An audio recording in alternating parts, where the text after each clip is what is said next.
I think that the suggestion is really a reaction to what's been one of the most problematic crises, public health crises in the country.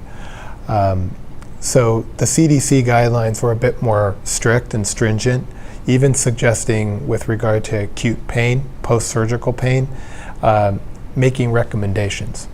I think it's important to know that there are guidelines. Guidelines in and of themselves just create a framework. It's not Hammurabi's code. It's not but it certainly gives us a methodology to follow. I think that it's important because what ends up happening is that without a guideline, we have what's happened over the last number of years. And that is very liberal prescribing practices in many respects with very little surveillance or suggestion as to safety. The guidelines provide a bit more of a strict definition, so I think it is helpful in the end. But ultimately, it's responsible opioid prescribing practices, not to suggest that no patient is a candidate, but that we apply them, at least these practices, to our prescribing.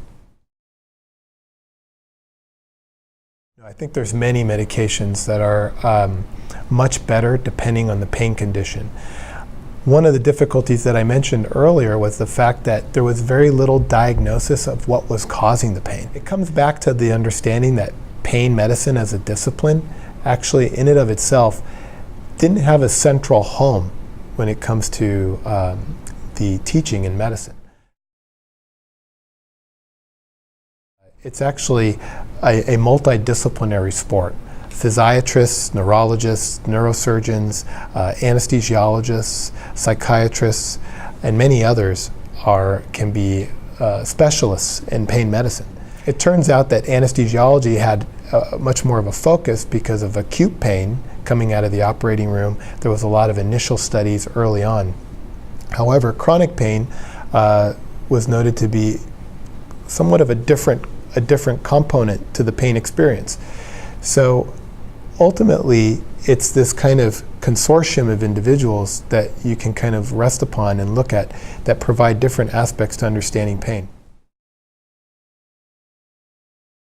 The definition for pain in and of itself, which has stood the test so far from the International Association for the Study of Pain, suggests that it's pain in and of itself is an unpleasant sensory or emotional experience with potential, or actual tissue damage, or described in terms of such damage. What's interesting about that is that even tinnitus, ringing in the ears, or other sensory experiences can be construed as painful.